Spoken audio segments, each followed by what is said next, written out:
सबको आत्मिक दृष्टि से देखना भी आध्यात्मिकता। अगर मैं नफरत करता हूँ वो आध्यात्मिकता नहीं है।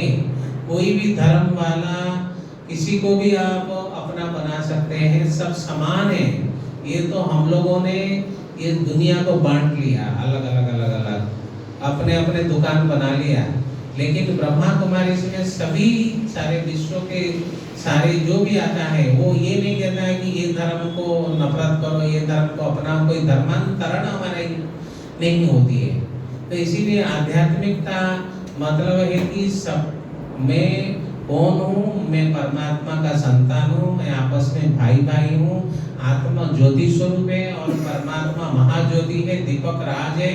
और वो दीपक राज ने सभी एक आत्मा को जगा के क्या सारे विश्व के आत्मा को जगा सकते हैं। एक आत्मा से दीवा, एक दीवा से, एक महादीप से अनेक दीप जलते हैं। तो इसीलिए आज के दिन एक ऐसा है कि हम मन के जो अंधेरा, हमारे समाज के अंदर कितने प्रकार के प्रॉब्लम्स हैं, हमारे समाज के अंदर कितने अंधविश्वास है, हमारे कितने नेगेटिविटी समाज के अंदर, वो तो आपको पता है। मूल्यों का क्षरण हुआ है, डाउनफॉल ऑफ वैल्यूज हर क्षेत्र में हुआ है। जितने भी, चाहे बिजनेस में हुआ है, चाहे मीडिया में हुआ है, चाहे जो अपने पॉलिटिक्स में भी हुआ है, चाहे हमारे मेडिकल प्रोफेशन में भी हुआ है। सभी क्षेत्र में कुछ ना कुछ डाउनफॉल हुआ है। जो समाज में जो मूल्य है, जो वैल्यूज है, जो डिवाइन वर्चूज है, जो गुण है, जो मानवीयता है, जो ह्यूमैनिटी है और मानवीय मूल्य है, स्नेह, प्यार, शांति, एकता, अखंडता, एक सहृदयता, ये जो निष्पक्षता और ये जितने भी गुण है वो धीरे धीरे डाउन हो रहा है हर एक क्षेत्र में। तो इसीलिए प्रजापिता ब्रह्मा कुमारी ईश्वरीय एक ऐसी आध्यात्मिक संस्थान है जो सभी को गले लगाने के लिए सबको कहता है कि तुम मेरे भाई हो। हम हिंदू, मुस्लिम, सिख, ईसाई बोलते तो है कि आपस में सब भाई भाई, लेकिन कभी ये बोलने वाली बात हो गई, कभी प्रैक्टिकल में आते हैं तो हमारे अंदर वो नफरत की भावना तो रहता ही है, कभी वो ठीक नहीं होता है। तो एक ऐसी संस्था है जो ये कहता है कि तुम्हारे आत्मा के अंदर जो शक्ति है, जो ताकत है, उसको पुनर्जागृत करो। रिवाइवल ऑफ योर वर्चूज, तुम्हारे अंदर जो गुण है उसको रिवाइव करो, उसको प्रकाश में लाओ। परमात्मा ने हमको इतनी शक्तियाँ दी हैं, वो शक्ति को लाने के लिए हम लोग यहाँ आध्यात्मिक ज्ञान और मेडिटेशन की शिक्षा देते हैं। और वो जो 7 डेज कोर्स के रूप में बनाते हैं कि उसको भी सीखने से हमारे अंदर बहुत परिवर्तन आता है। हम दीपावली में गाते हैं कि असतो मां सद्गमय। हाँ, क्या अर्थ इसका क्या है? संस्कृत श्लोक है कि हमको असत्य से सत्यता की ओर ले चलो। है कहते ना, असतो मां सद्गमय। हाँ बोलते हैं। तमोसो मां ज्योतिर्गमय, हमको अंधकार से प्रकाश की ओर ले चलो। मृतो मां अमृत गमय, मृत्यु से हमको अमृत की ओर ले चलो। तो हमारी आत्मा गीता के महावाक्य के हिसाब से आत्मा अजर अमर अविनाशी। ये शरीर के अंदर जो एनर्जी काम कर रहा है, भले साइंटिस्ट डॉक्टर भले आत्मा को नहीं मानते हैं, लेकिन इतना तो कहते हैं कि इसके अंदर एक ऐसी एनर्जी है, एक ऐसा पावर है जो शरीर से निकल जाता है, वो एनर्जी को ही हम लोग आत्मा लेते हैं। तो ये कहने का मतलब है कि हमारे अंदर ऐसा कौन सी शक्ति थी जो चली गई, पावर थी। जैसे गाड़ी के अंदर ड्राइवर होता है और ड्राइवर निकल जाए तो गाड़ी खड़ी हो जाए, तो फिर हमारे शरीर को सेम डे ले करके उनको वो करते हैं, अंत्येष्टि करा देते हैं, क्रिमेशन करा देते हैं। उसको एक दिन भी नहीं रखते, शाम तक करा दो या अगले दिन कैसे भी करके, अगर दूर नहीं जाना 2-3 दिन के अंदर तो कर ही देंगे। उसको भले प्रिजर्वेटिव बर्फ के अंदर रख करके वो कर दिया पूरा, वो अलग बात है। लेकिन कहने का मतलब क्या, कौन सी शक्ति थी उसके अंदर? तो हमारे जो कर्म है, वो कर्म ही हमने जो किया जिंदगी भर, उसका प्रारब्ध के रूप में आत्मा साथ में ले चलता है। सबसे बड़ा कर्म है। हम कर्म के जो हिसाब किताब है वो हमको सिखाया जाता है कि कर्म लॉ ऑफ कर्मा, जैसे बोगे ऐसे काटोगे, जैसे कर्म करेंगे वैसे उसका फल मिलेगा, जैसे सोचोगे वैसे कर्म करेंगे। तो सोच के बाद बोल के बाद कर्म, जो आत्मा के गुण है। मेरे मन वचन कर्म, मेरे सोचने की शक्ति वो आत्मा के अंदर है, शरीर के अंदर नहीं है। शरीर तो देह तो विनाशी है, और ये विनाशी शरीर के अंदर आत्मा अविनाशी भ्रुकुटी के बीच में रहता है। यहाँ पे जो तिलक लगाया है पवित्र स्थान है, इसके अंदर आत्मा का निवास स्थान है, और यही आत्मा एक गाड़ी को चला रहा है।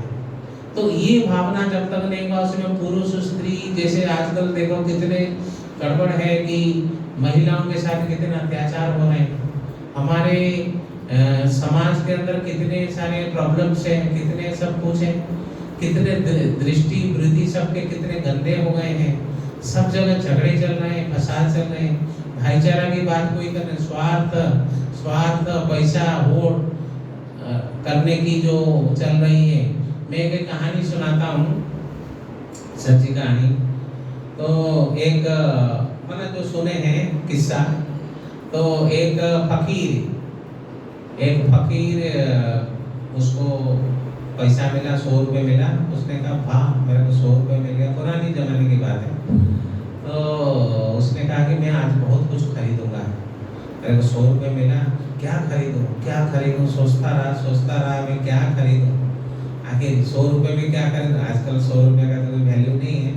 लेकिन वो सोचता रहा, तो शाम हो गया, तो कहा कि अच्छा मैं तो कुछ खरीद नहीं, मैं क्या करूँ। बोला कि ऐसा है, मेरा टेंशन तो बढ़ गया है, 100 रुपये में क्या खरीदूँ।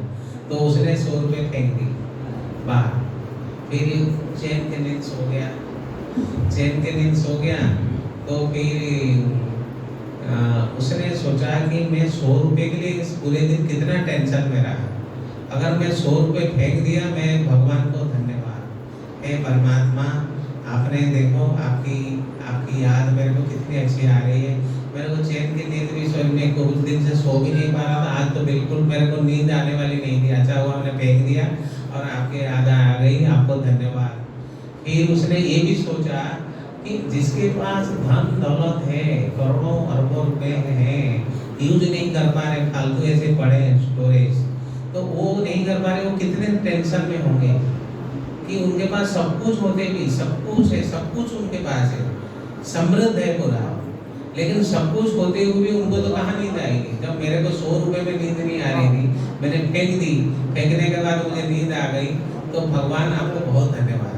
कहने का मतलब कि सुख, शांति, आनंद, प्रेम, पवित्रता, दिव्यता, महानता और अपने फेलो फीलिंग्स, सिंपैथी, एम्पैथी, जो हम लोग बोलते हैं सिंपैथी, एम्पैथी, फेलो फीलिंग्स, परोपकार, कल्याणकारी भावना, दान देने की भावना, दूसरों को आगे बढ़ाने की भावना, भाईचारा, शांति, समाज में फैलाने की भावना, किसी के लिए कुछ गरीबों को बहुत आगे बढ़ाने की भावना, कुछ आगे उनको पढ़ाई लिखाई कराने की, शिक्षित करने की भावना, ऐसे बहुत कम लोगों में होता है।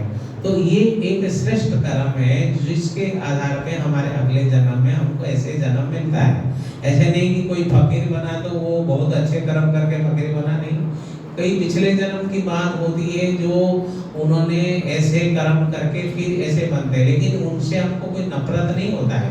हम कहते हैं और आगे बढ़ो, अभी अच्छे काम करो, अभी बढ़ो। वही नहीं कि अपने कमाई खुद करो, अपने पैर पे खड़े। कर्म का जो एक्शन एवरी, हमारे न्यूटन के जो लॉ है वो सभी जगह एक ही काम करता है। क्या न्यूटन लॉ है? Every action has its equal and opposite reaction. सभी कर्म का एक अपोजिट एक्शन, इक्वल और अपोजिट रिएक्शन होता ही है। हम हर एक कर्म का फल मिलेगा ही मिलेगा, आज नहीं तो अगले जन्म में मिलेगा, कभी ना कभी मिलेगा। तो इसीलिए उसका प्रारब्ध लेके जाते हैं। तो इसीलिए हम लोग जो गाते हैं कि हमको अंधकार से, अंधकार कोई लाइट बंद हो जाने से कोई अंधकार नहीं हो जाता। आज बिजली गुल हो गई तो अंधकार हो गया, रात्रि के टाइम अंधकार होता है, वो अंधकार की बात नहीं हो रही है। अंधकार तो होने से खराब है, अच्छा नहीं है, क्योंकि उसमें बहुत सारे प्रॉब्लम्स होता है। अगर अंधकार ही अंधकार हो जाए, फिर सूरज की रोशनी नहीं आए, तो बहुत सारे प्रकृति के अंदर परिवर्तन आएगा। लेकिन ये अंधकार है मन के अंदर जो कहते हैं नेगेटिविटी है, जो नकारात्मकता है, जो दूसरों के प्रति ईर्ष्या, द्वेष, जलन, दूसरों को गिराने के लिए भावना, 5 विकार की बात होगी, काम, क्रोध, लोभ, मोह, अहंकार, ये जो मेन विकार है। उसके बाद और बहुत कुछ है, ईर्ष्या, द्वेष, आलस्य, ये सारे विकारों के मन में जब आ जाता है तो हमारा विचार शक्ति हमारे क्षीण हो जाता है। हम विचार नहीं कर पाते, कंट्रोल नहीं कर पाते। जैसे कोई घोड़े को हम लगाम लगाते हैं, तो घोड़ा लगाम लगाना अगर नहीं आया तो घोड़ा अपना अनकंट्रोल हो जाता है। इसी प्रकार के हमको मेडिटेशन और ज्ञान रूपी, ईश्वरीय ज्ञान रूपी लगाम से हम उसको कंट्रोल करना है। वो है दिव्य बुद्धि या दिव्य विवेक। अगर विवेक शून्य इंसान कुछ नहीं कर पाता है। तो इसीलिए ये जो मन के अंधकार को हमको दूर करना है। हमारे समाज के अंदर इतने नेगेटिविटी फैल रहा है, धीरे धीरे आप सहन शक्ति क्षीण होती जा रही है, एक दूसरे को मारने पर उतार हो रहे। कभी सुना कि शादी होने के बाद तुरंत बाद डाइवर्स हो रहे हैं, डाइवर्स की संख्या हमारे यहाँ बढ़ती जा रही है। जबकि हम कहते हैं घर में लक्ष्मी आ गई, फिर वही झगड़ा हो गया। फिर तो ये क्या है? तो वो सिर्फ ये नहीं, महिलाओं के ऊपर कितने अत्याचार, कितने सारी प्रॉब्लम से आप रोज पढ़ते हैं। तो ये सब कलयुग के अंतिम समय के लक्षण हैं। इसीलिए हम उसमें से वैल्यूज को हमारे जीवन में लाना, इसको कहते हैं दीपावली। दीपावली मना मैं खुद जागरूक हो जाऊं, मैं खुद जागरूक होकर के कई लोगों को जागरूक करूं, यह दीपावली माना। मैं रोशनी से अनेक रोशनी को जागरूक कर सकता हूं। अपने जीवन के जो भी अच्छाई है वो दूसरों को भी दान में दूं। भाई तुम अपने बदलो, दुनिया बदलेगा। मैं स्वयं, तो ब्रह्मा कुमारी इसका मूल उद्देश्य ये है कि स्वयं परिवर्तन से स्व परिवर्तन से विश्व परिवर्तन, विश्व परिवर्तन से स्व परिवर्तन हम लोग नहीं कहते हैं, स्व परिवर्तन से विश्व परिवर्तन। अगर मैं खुद अपने तरफ देखूं, स्वयं को देखूं और स्वयं को अवगुण को उतारूं, इसीलिए यहाँ मेडिटेशन, राजयोग का मेडिटेशन सिखाया जाता है कि हम अपने अंतरात्मा की तरफ देखें, झांके, मैं कौन हूँ और मैं इतने देवता समान, मेरे अंदर गुण है, सर्वगुण संपन्न। हमारे देवताओं को कहा जाता था सर्वगुण संपन्न, 16 कला संपूर्ण, 16 डिग्री सेल्सियस। तो हमारे अंदर 16 कला संपूर्ण, संपूर्ण निर्विकारी, कोई विकार नहीं। मर्यादा पुरुषोत्तम, अहिंसा परमो। शुभ संकल्पों के मोती हम भर भर सब पे लुटाएंगे। शुभ संकल्पों के मोती हम भर भर सब पे लुटाएंगे। बुझे आत्मदीपों में हम फिर से आस जगाएंगे। शुभ संकल्पों के मोती हम भर भर सब पे लुटाएंगे। शुभ संकल्पों के मोती हम भर भर सब पे लुटाएंगे। बुझे आत्मदीपों में हम फिर से आस जगाएंगे। शुभ संकल्पों के मोती हम भर भर सब पे लुटाएंगे।